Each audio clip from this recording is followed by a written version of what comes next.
This is Friedmann Schaub with Empowerment Radio, and today we're going to talk about prejudice.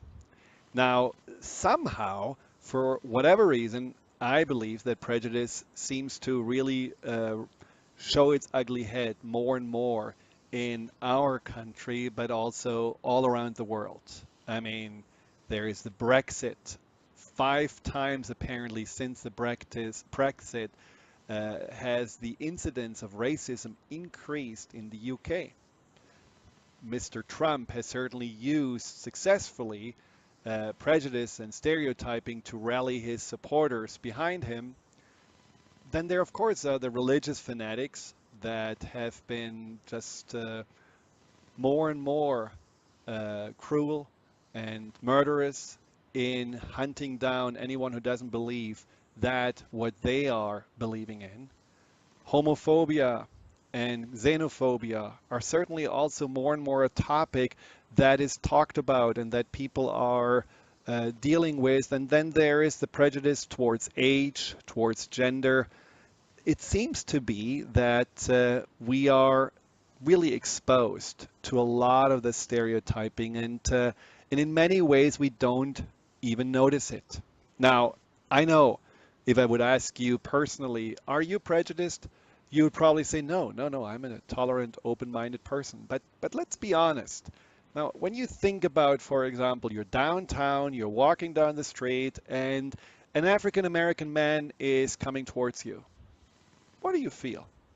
Is there a part of you that feels like, oh, wow, maybe I should go to the other side. Maybe I feel a little unsafe. Or how do you feel when you see two men or two women passionately kissing at the corner of the street? Do you look away? Do you have a little weird chuckle, or what's going on with you? Or how do you feel when you see a homeless person? Maybe he's in his 20s or she's in her 30s sitting by the corner and asking for money. What is your thought there? When we really pay attention, we do have all the time judgments, and we have all the time certain kind of ideas on what a person is about, what a certain group is about, what a certain ethnic group is about. We do have these stereotypes inside of us because it's a normal part of how we are navigating through life. Now, we have to make sense out of the world because there's so much information, and so our subconscious mind simply creates these filters that are generalizing, that are distorting, and that are also deleting certain information that doesn't make sense or that is a little conflicting with what we thought it is. And so at some point, we are just getting a very condensed and minimized version of all the possibilities that are out there in our environment. Now, stereotyping is in that regard something that we may need to do to not go crazy, but stereotyping, when it gets into the unconscious place where we are just quickly judging, where we are quickly dismissing, where we are quickly putting people down, that is certainly something that we have to be aware of. Because it's not just about making sense of the world. In fact, there are other reasons why our mind, especially our subconscious mind, likes to do stereotyping, and that is also the idea of just feeling better about yourself. There are definitely people that, when they are honest to themselves, would say, it makes me feel better when I'm not the weird one. Or when I see someone, let's say again, a homeless person, and I am on my way to work, I just feel somehow maybe a little bit more self-righteous. Or I feel like, well, I chose to work. I'm not as lazy as you are. There are ways that we are also using stereotype, maybe because we are feeling, well, God will punish us if we are accepting people that have a different orientation sexually, or that feel, that they have other faith or other beliefs or don't believe in God at all. And then there is, of course, also this feeling of keeping yourself safe. You're keeping yourself safe when you are stereotyping someone as dangerous. You're saying, well, I don't trust anyone who is with that color of the skin or from that country or has that religion. And that is another way the subconscious mind tries to use prejudice and stereotype for a certain agenda. Now, when we are looking at the media does certainly a lot for stereotyping because it uses these images and it uses this judgment not to educate us, but to get us somehow into an emotional state.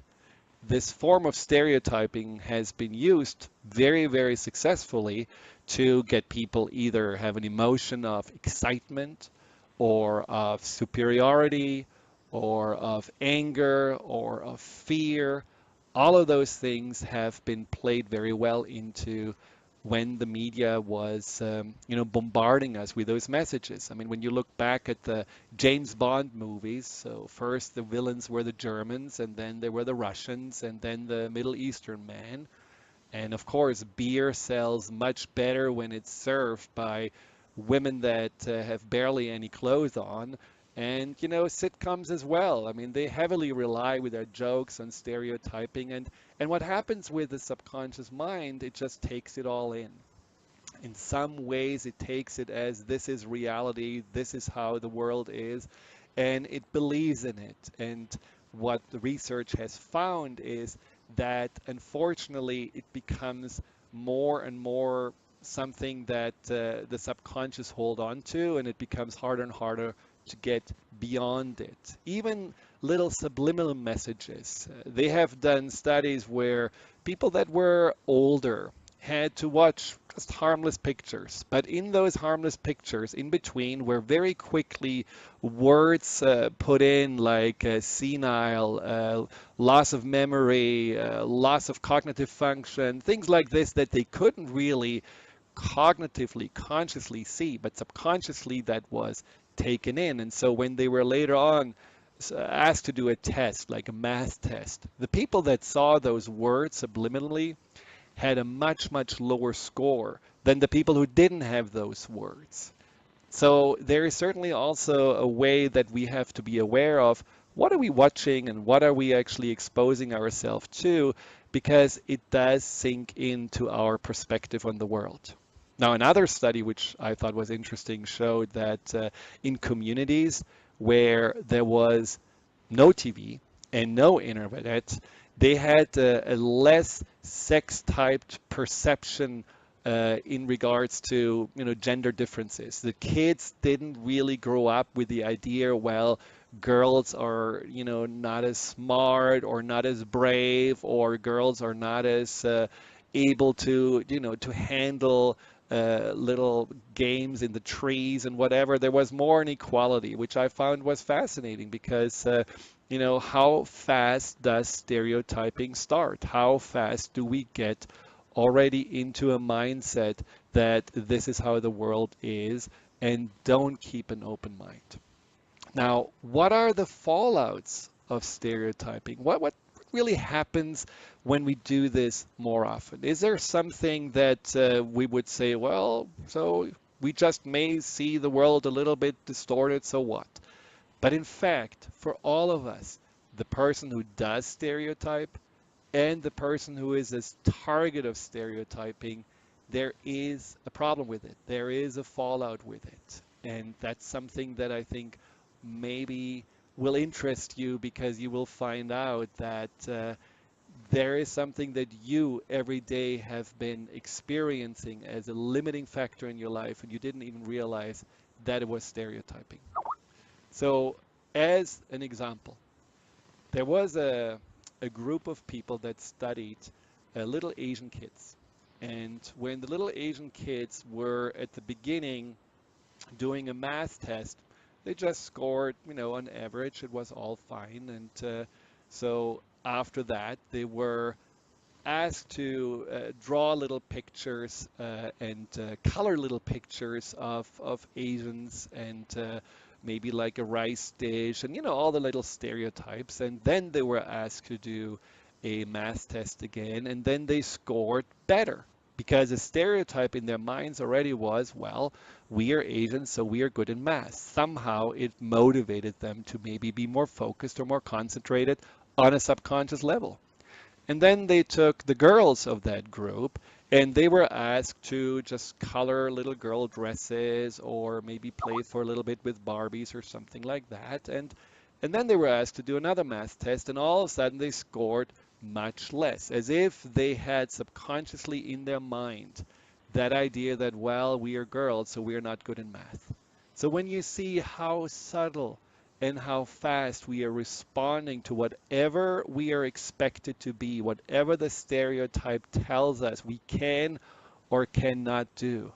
You can ask yourself, am I right now really performing to my highest potential? Am I right now really living up to who I am?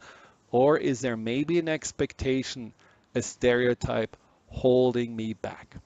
When we come back, we will talk more about that, and we will also more about talk about what you can do to overcome the prejudice that you may have held in and the stereotyping that you may have done fairly unconsciously.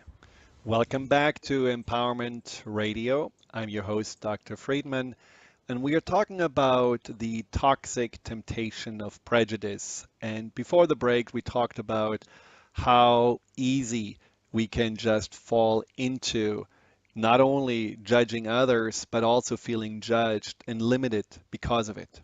Now, I wanted to encourage you, if you have any questions or any experience with prejudice or any experience on how you felt you had been someone who were stereotyping others, but then you realized, wow, I can actually do much better than that, call in 888-418-6890. That's 888-418-6890. And you can also chat on the chat box on the Transformation Talk Radio website. Now, let me tell you a story. So there is a father and a son, and they got in an accident. Unfortunately, the son got really badly injured and was brought with the helicopter to a hospital. As they arrived at the hospital, the surgeon saw that kid and said, I cannot operate on that child. That is my son. Now, some of you may scratch their heads and wonder, how is that possible? Or who is that? Or is it maybe that they are, gay parents? Or, well, what about the idea that the surgeon could be a woman?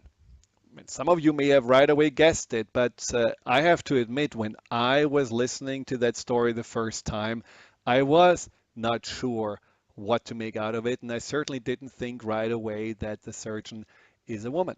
Well, shame on me, but it's one of those things that we just automatically accept and expect and don't really ever take the time to be mindful and think beyond it.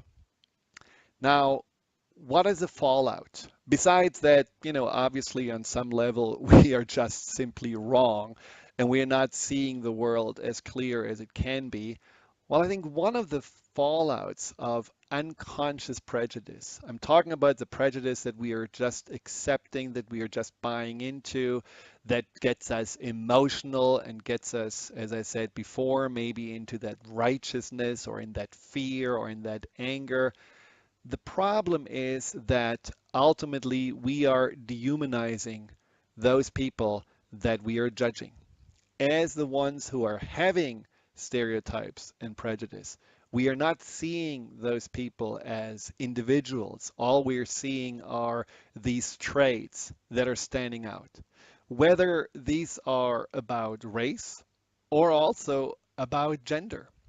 I mean, how many times are women just simply stereotyped? There was a research that showed when men were watching some kind of a sexist documentary or a movie, and afterwards were supposed to interview women for a job, in generally they were regarding women more according to how they looked, and they had a less opinion about their intellectual abilities just because of that what they saw.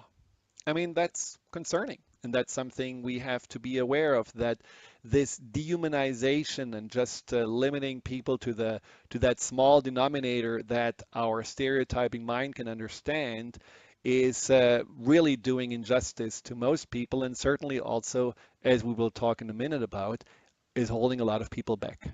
Now, when we are having this kind of prejudice, of course, also dumbing ourselves down because we are getting to a place where we are quickly making sense out of everything without really fact checking, without really going back and looking at what was really going on or what's really the truth. And as we are buying into this prejudice and as we are allowing others to tell us things that are just broadly wrong, but make our emotions just rise up and we are feeling like, wow, this is not right and this is angry, we are also much more easily manipulated. Now, as you probably know or hear from my accent, I'm German, and I have talked a lot with my grandfather and my father about what happened in Nazi Germany. And they certainly could tell me some tales about manipulation and about how prejudice was putting a whole group of people into the concentration camps, and how prejudice was something that an ordinary German didn't at some point even see as prejudice anymore because it was so subliminal and so all present, and it was so righteous what the government at that time or what Hitler at that time was showing and telling his people, that the mind almost was just soaking it in without any judgment. And that's not an excuse, but it's just something that we have to be aware of, that this can happen again. We have to be aware of that our minds haven't evolved in the last 70 years to be above it all.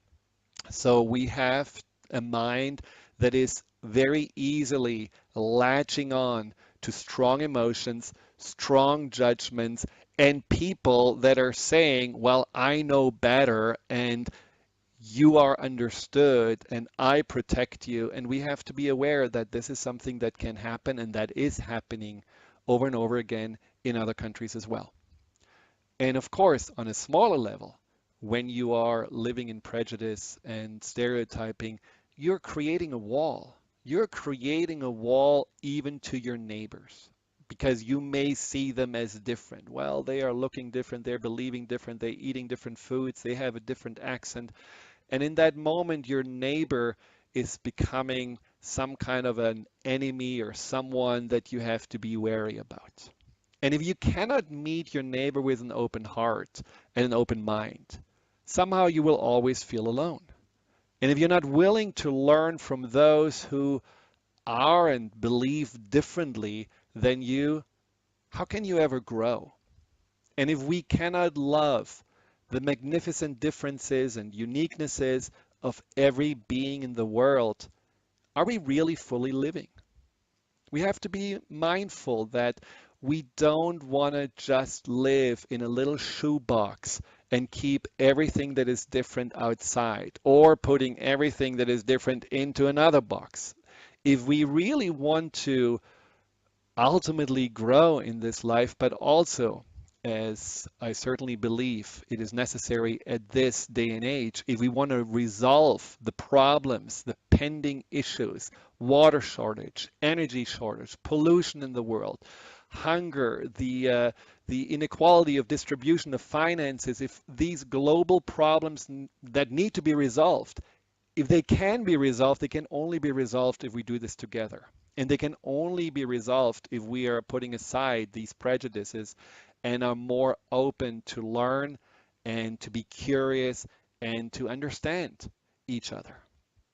Now, on the other hand, and there are many other fallouts, of course, of prejudice. I mean, you just have to look also at the fact that women are still earning less than men, the fact that people, Hispanics or African Americans, are still also socioeconomically on a much lower level than the average white person, and that they don't get necessarily the same healthcare and treatment, and so on and so on. I mean, there are things that just happen over and over again in our country and in other countries.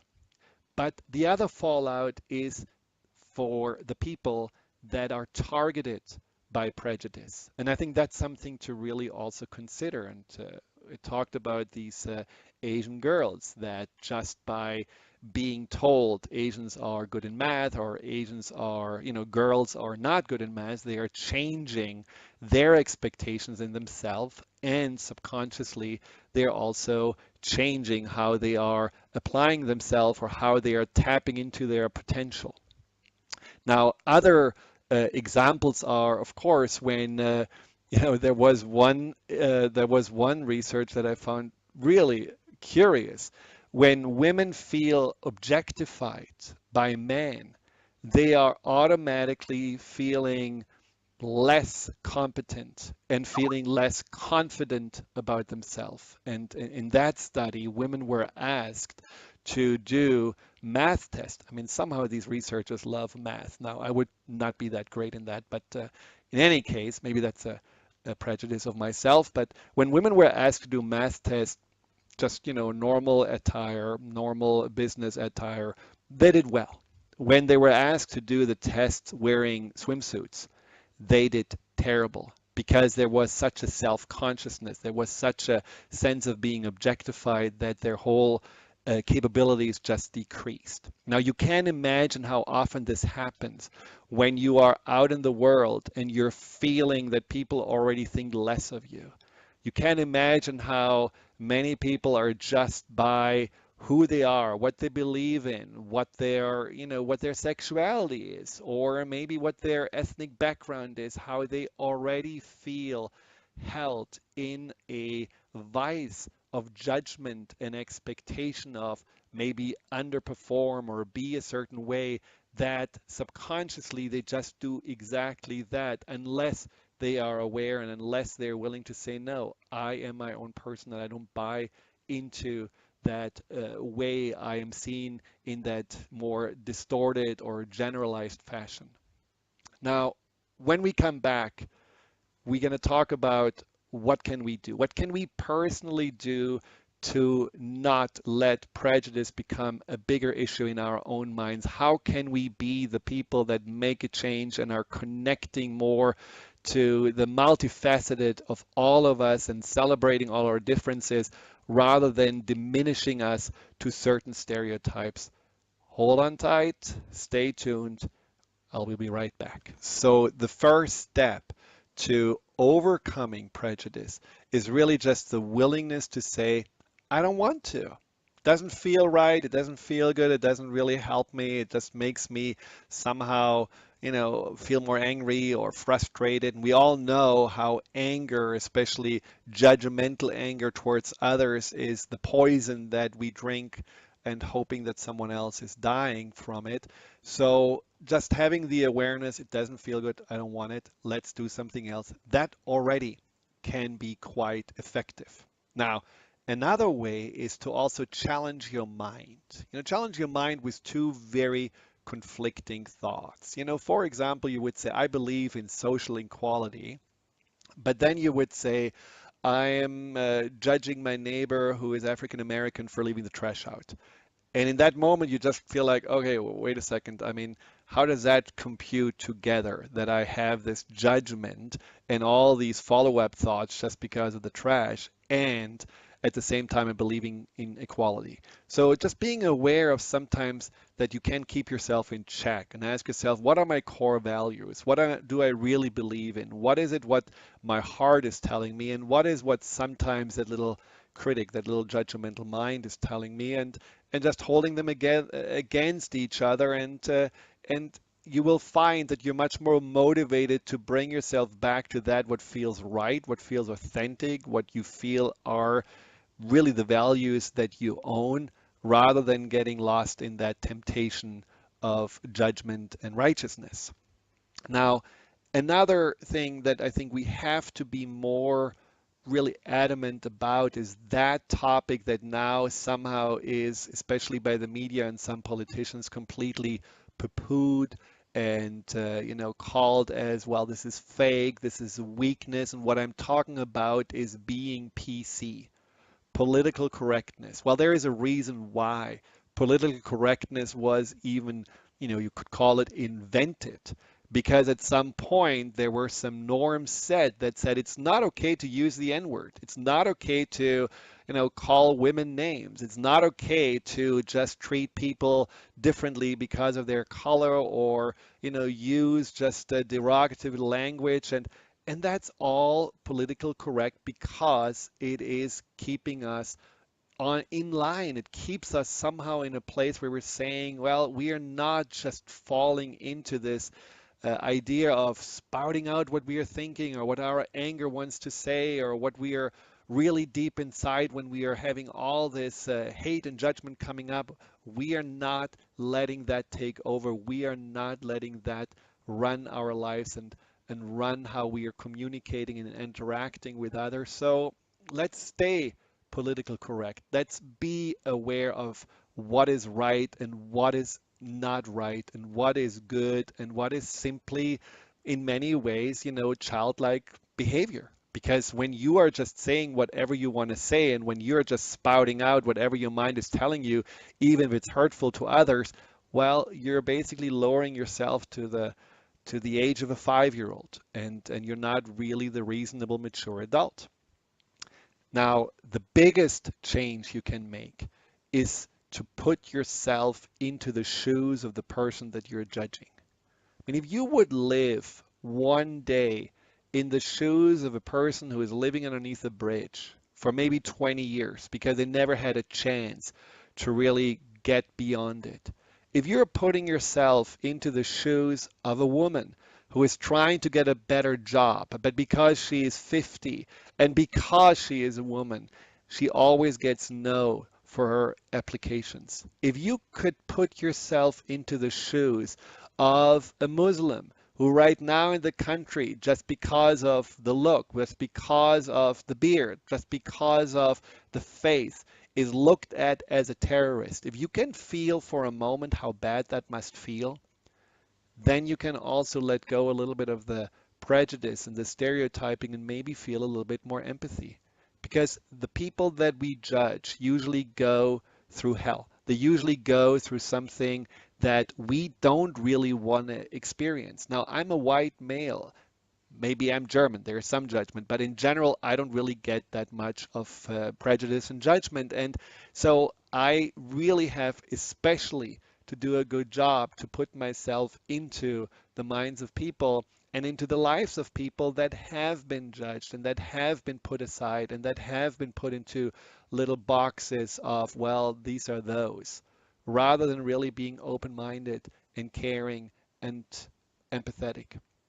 Now, if you have been targeted with prejudice and stereotyping, really allow yourself to distance yourself from it and realize I'm an individual. I'm not defined by anything I'm judged for. I'm much bigger than that. I have many more qualities and traits than that.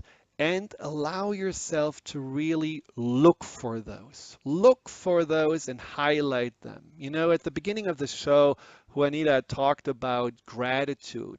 Well, have gratitude, have appreciation for yourself. Highlight how smart you are. Highlight all the things that are different than what you are told you are and what you're supposed to be. Show every day to yourself, I am believing in my potential. I am seeing more clearly than anyone else who I am, what I'm up to, and what I'm capable of. And this way, your mind will learn to be its own judge, to be the one who is its own authority and will break out of this cage of feeling limited and smaller. And if you cannot find yet that strength, look at people who did it. Look at the powerful women that are just inspiring you. Look at all the African Americans who have been changing this country. Look at everyone that you feel that is a role model because those people didn't buy into the prejudice. They went beyond it. And I think we can find countless examples for that. So let's be inspired by each other. Let's just look for what there is to appreciate, love, embrace, and learn from with each other. And let's just have prejudice something from the past because we are really needing much more an understanding, a curiosity, and a connection with all the people in the world than any kind of divisiveness and separation. Well, I hope this show was a little bit mind, heart, eye-opening for you, and I'm looking forward to the next one. Until next time.